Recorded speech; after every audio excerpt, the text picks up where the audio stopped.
Welcome to the video presentation for Chapter 1 from the objectives in this chapter are to define the two different types, and there are actually several different types, but the two broad types of evidence.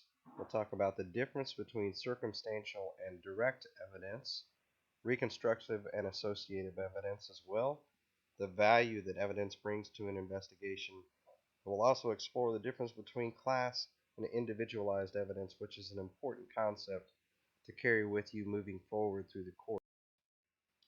4 elements of evidence collection, so we'll start to get into some principles of how we collect evidence, the different issues involved scientifically and legally with evidence, ethics and why that's important, and also we'll talk about courtroom testimony, so actually presenting evidence to the court, which is really the ultimate goal.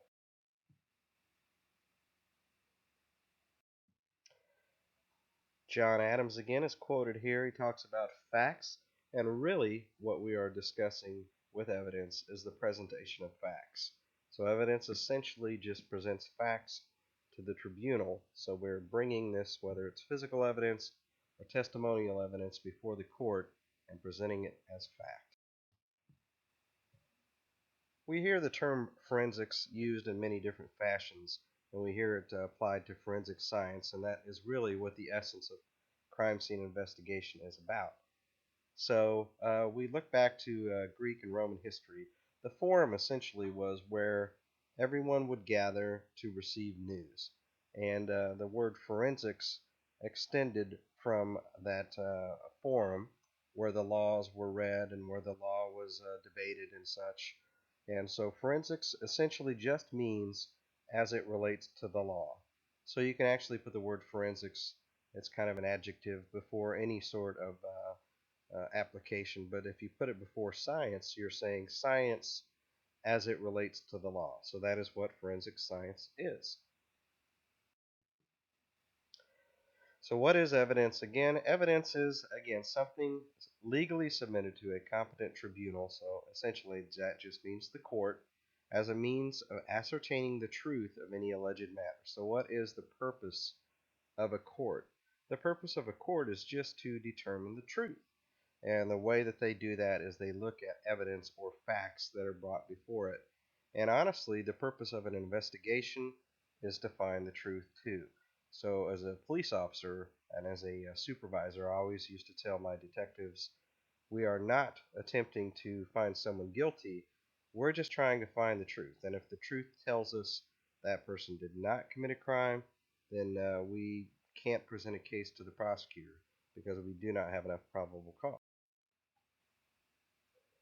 So the two major types of evidence, and we'll talk about other types as we move forward here, but the two very broad types are, first, testimonial evidence.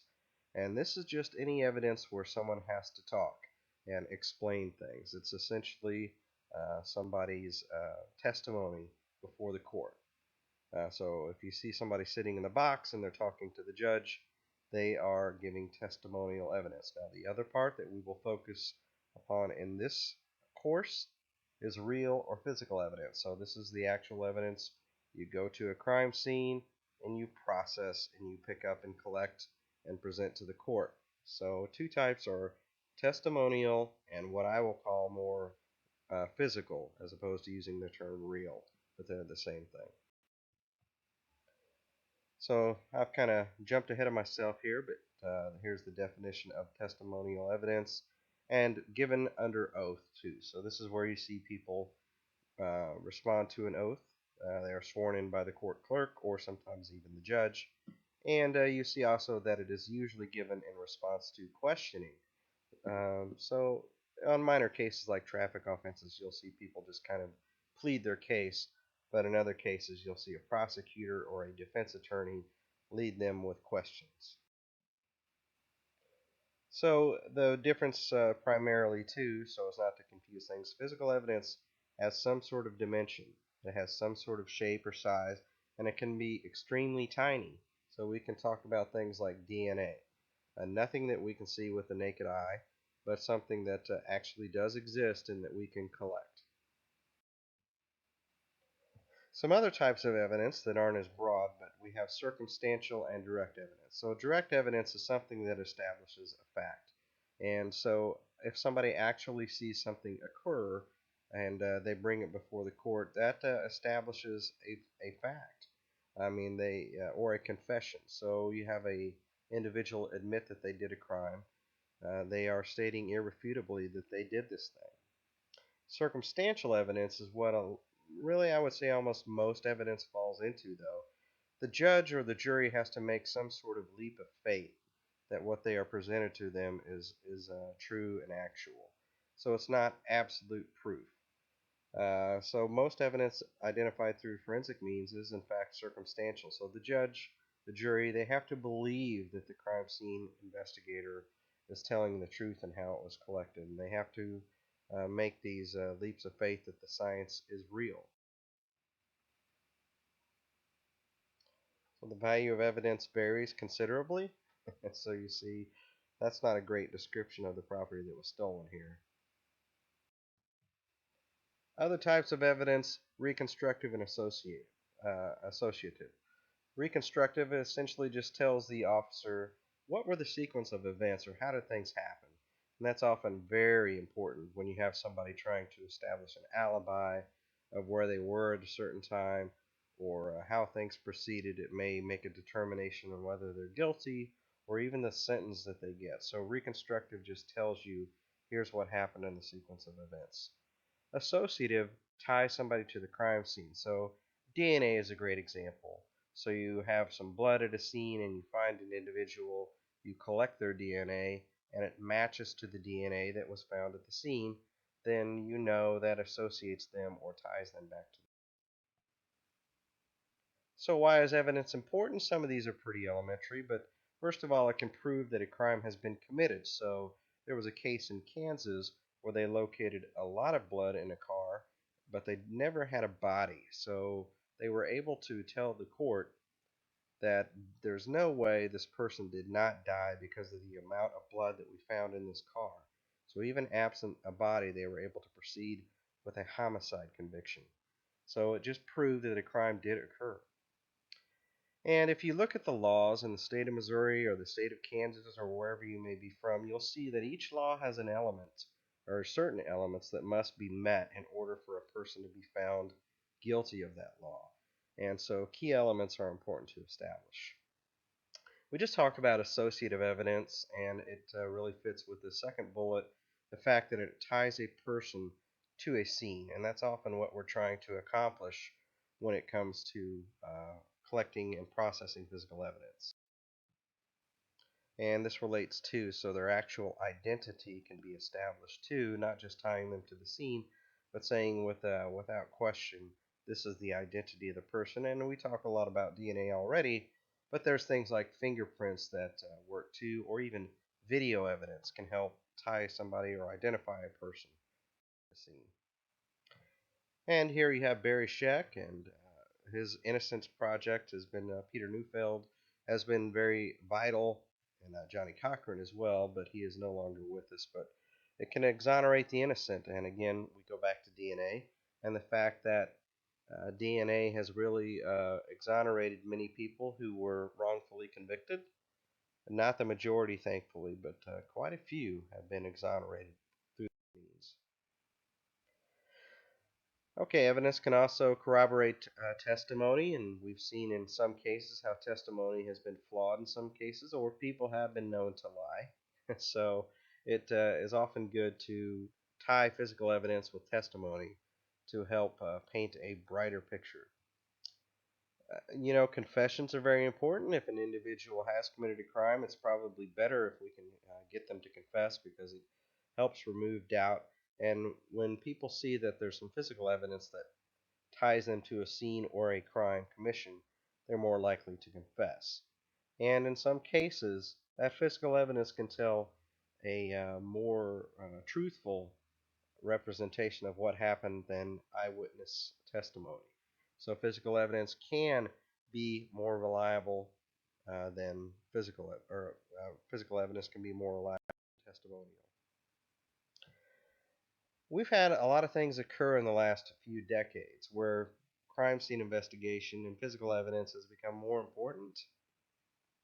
And this probably relates to DNA and the importance of DNA, but there's also been many other advances in the processing of different types of evidence, such as biological material, um, processing of fingerprints has become more advanced, and things like that. So physical evidence has become more important, essentially, and also through what they call the CSI effect that kind of relates to the second bullet. Many people watch these television shows and they see some things that are real, and they see some things that are not quite real. The truth is stretched a little bit, and so people show up on juries and they kind of expect to see physical evidence, and they are looking for certain things based upon their limited knowledge. So juries kind of expect to see physical evidence anymore. Now, negative evidence is important too. So in some cases where you would expect to see physical evidence and you see none, that tells you something too, and it may play a role in determining facts. This is an extremely important concept that you should try to remember throughout the remainder of the course. You have individual evidence or individualized evidence and class evidence. And so it's important to differentiate the two.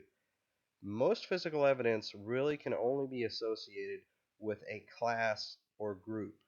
So take, for example, we find a paint chip from a vehicle, like in a hit and run case or something like that. And we process that through the FBI's crime laboratory, and they come back and tell us that this is a version of red that was painted on Ford automobiles from the years 2002 to 2008. So at that point, all we can say is this evidence that we have narrows down the potential vehicles that could be involved. It's just a class. So we can't say this paint chip came from that 2007 Ford Taurus, but it's consistent with paint that was applied to that year of Ford Taurus. So that's individualized evidence in a nutshell. I'm sorry, class evidence. Individualized is the next, and that's where we can say it came from that particular car. But that's harder to do. It's a much bigger standard. And again, we kind of go back to DNA, and DNA as being kind of one of the really poster children for individualized evidence. So we can say with certainty that this came from John Doe. This is his DNA. Another example would be a fingerprint. We can say this was John Doe's fingerprint. So we found it at the scene. We rolled his fingers in ink and compared the two, and they were the same. He has no twin, that sort of thing. So we can say that individualized evidence definitely came from a unique source. Firearm, bullet might be the case too, but there's only a few types that really lead to that. Not to say that class evidence, by the way, is worthless. That is not true. All this evidence, through circumstantial means, can paint a story that leads the jury to believe that there's most likely this person committed this crime. It's a tough standard to meet what they call beyond a reasonable doubt in the court, but circumstantial evidence can certainly lead one to that conclusion. Alright, so evidence collection, what we have to meet, there's 4 different elements. Identification, so just figuring out what is evidence. You go to a crime scene, you see all sorts of things, and you wonder, is that baseball bat somehow involved or not? So identification of the evidence is important. Then collection, obviously. We have to properly collect it and take it back to the crime lab or the property unit and store it, and do that in the right way, because if we do it in the wrong way, as we see throughout the course here, it will be worthless in court. Documentation, if you don't document the way that you did all this, it didn't happen.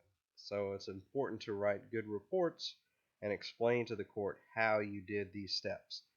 Preservation is the storage element, as I just talked about, keeping things for court and getting them to the court so they can be presented. So 2 issues that we worry about with evidence. First are legal issues. Again, did we collect them correctly? Recall last week when we talked about search and seizure. Did we follow those steps outlined in the Fourth Amendment and constitutionally? and any laws that apply in our state. The second is, because if we didn't, then again, we can't present them in court. The second are scientific issues. So did we follow the scientific principles? Because obviously if you collect DNA in a certain way, you degrade it. And it can't be compared to a source that you collected it from. If you collect fingerprints haphazardly, you mess up the detail. So there's many things that you can do scientifically to cause problems and issues with regard to the collection of evidence. So recall the fruit of the poisonous tree doctrine. Chain of custody is an important issue too. Basically, what chain of custody means is you have to be able to go to the court and say, here's the route that this piece of evidence took from the time we collected it to court. So we have to have this officer saw the knife at the crime scene. This officer handed it over to the crime scene investigator, who packaged it and took it to the property unit and stored it until today, when the the defense attorney or the prosecuting attorney took it from the property room and brought it to court. You have to say each step that has been taken. And obviously that facility where you store that evidence has to be secure, so we can say there's no way it was tampered with or contaminated prior to court. So here's kind of a detail of chain of custody. And typically when we collect evidence, all these things are present, where you have the name and the person initials, the packaging of the evidence, every person who handled it, dates, case numbers, or how we track things, what the crime was, who the suspect is, and description. So also related to scientific issues too, we have to collect enough material to make a comparison or to use for testing a known specimen. So for example, if we collect DNA, and we'll get into this later, we collect blood from a crime scene, we have to have a comparator. So if we have no DNA on file that matches, it could be that we have a person who committed a crime who never has before. So the system does not have their DNA in it, and we until we find that match, it will just float out there until we get a control specimen. A control specimen is essentially just one we know the source it came from. So we know we took John Doe to the hospital, pulled his blood, and this came from John Doe. Blank samples are essentially non-contaminated areas. So if you have blood on a carpet, we would collect both the bloody area of the carpet and also a blank sample of the carpet that has no blood. And one of the biggest principles with regard to physical evidence is we should handle it as little as possible. Obviously, when it gets to the crime lab, some evidence is handled a lot, but we shouldn't, at a crime scene, for example, an officer shouldn't collect a knife that she thinks was used in the crime and pass it around to others to take a look at. They should handle it as little as possible, and digital photography really has made this much easier to deal with. So a lot of different ways that we'll get into later in the course about how to properly collect evidence, and each type of evidence has a particular container that it's better to collect them in. Contamination is the biggest concern. We don't want to take two types of evidence and put them in the same bag, where they can potentially cross-contaminate each other. This is kind of pretty much a known thing here, but it deserves to be repeated that ethics are extremely important, that anytime somebody does something unethical in an investigation, it can lead to disastrous consequences, such as somebody being convicted of a crime that they did not commit. So bias and ethics have zero place in both science and in criminal investigations. So we should have standards in place to assure that this is the case. One of the ways that we do this is through the standards established by the American Society of Crime Laboratory Directors, or what they call ASCLD. So ASCLD actually comes into crime labs and certifies that this particular lab follows these principles and standards that we have determined that are important for all crime labs to follow. In the state of Missouri, every crime lab that does criminal work has to be ASCLD certified. All right. Honestly, again, we need no bias, no dishonesty in an investigation. When it comes to courtroom testimony, it's a very stressful and difficult thing to do, as you could probably imagine. Uh, what can make it easier is a good report, good notes for the person to refer to as they do their testimony, because I don't know about you, but I can forget what I did yesterday. So if I have a case, for instance, at one time I had to testify on a cold case that was over 12 years old. Very difficult. I had to rely extensively upon the notes and the reports that I took. Obviously, you want to use professional language in a courtroom. Pre-trial preparation, oftentimes you'll meet with the prosecutor and you will talk, and they will not tell you what to say, but they will give you tips about here's some potential questions that you might get. So, in your own mind, you can kind of think about how you'll respond. Very important to always remain within your boundaries of expertise. You might be able to talk about DNA generally, but if you're not a scientist, you're not going to get into the very minute details of how DNA works. It's really outside your boundaries.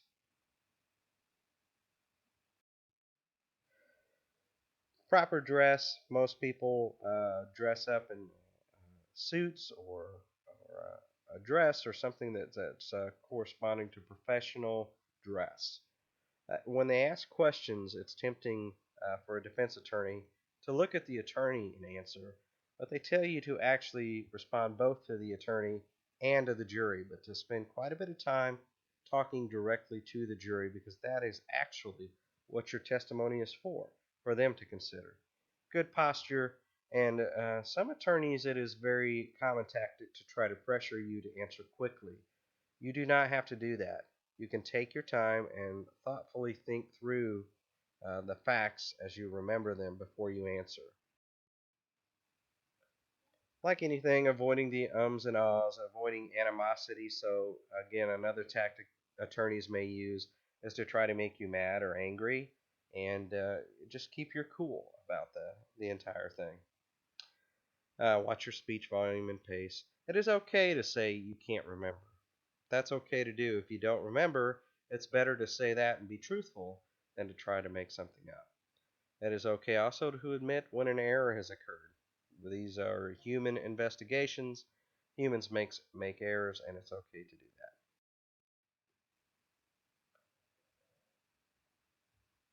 that. And again, as far as people trying to move you quickly and you need more time, respectfully request that you get more time to answer that question. Most often, the judge will allow that. So, one of the things I recall as a lawyer increased their volume and tone, I would automatically try to decrease my volume and tone and be calm about my response. Pardon me. It's okay to also ask for a question to be rephrased or restated. Keep it very simple, be objective, and pay attention to the judge. Sometimes the judge will stop the attorney and say, do not answer that question. So it's okay to give a little pause to see if the judge will do that before you proceed.